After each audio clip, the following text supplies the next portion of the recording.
Hello, I'm David Hume.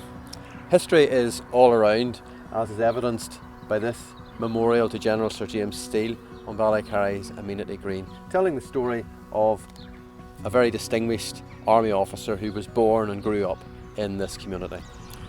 But what is history? History is objects, it's books, photographs, memories.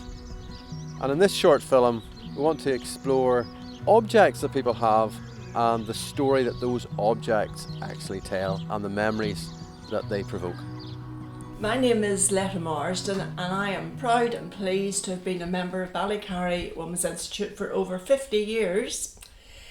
Ballycarry Women's Institute was first established in 1945 when 25 ladies from the village expressed an interest in forming a group.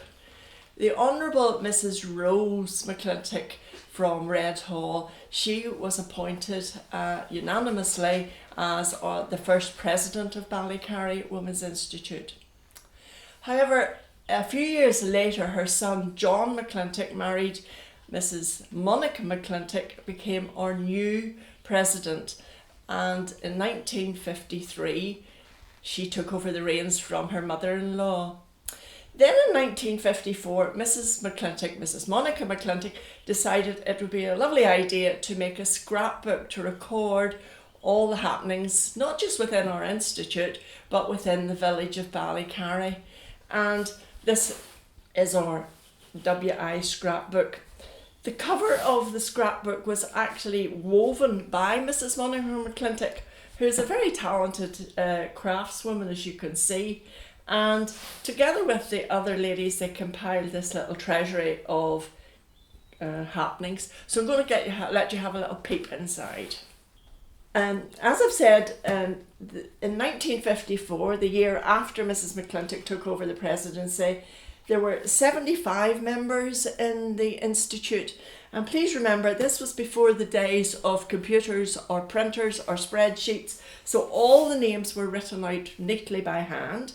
And in those days, we're talking back to the 50s when things were very formal, ladies were not referred to by their Christian names, even among friends. So I would have said to you that Mrs. Atkinson and Mrs. Begg went to visit Mrs. Bashford and Mrs. Brewer, because that was how you addressed your friends as well as formal people. So I'll turn over a few pages and let you have another little look. These are some of the samples of the work that the ladies did in those days, and such talented ladies they were. We have an example of lace work, and here is more lace work and tiny little things that have been knitted. I don't know how they had the eyesight to see. And again, more knitting and more crocheted work and a little bit more sewing.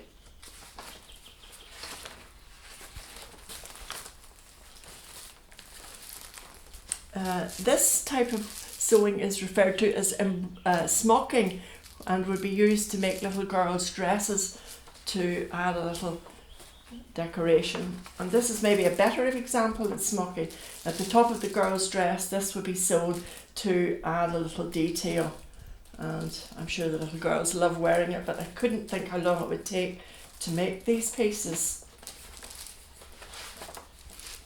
This is known as tapestry. So a card had been made in tapestry work. So quite a few skills there. Also in the 1950s, there was no television, so you had to find a way of amusing yourself. And drama groups and choirs were very popular in the countryside. And not to be outdone, Ballycarry had its own. The WI had its own drama group and choir, and they did really well at the local festivals. Now this is a certificate they won at Larne Drama Festival in 1955, and it was for a one-act play for WI's named Sunset Glow. If I turn back, the choir also won lots of awards at music festivals, and this one was awarded to the choir for first prize and a shield in the ladies' choir, and that was also in 1955. So talent all round in Ballycarry WI. So today we're proud and privileged to be able to share our scrapbook with you. And not only are we proud, but the ladies from 1954 must have been equally proud, because they entered this scrapbook for the Federation of Women's Institutes scrapbook competition. And I'm very pleased to point out that in 1954 the award went to Ballycarry WI. So we're so pleased to have this to share today.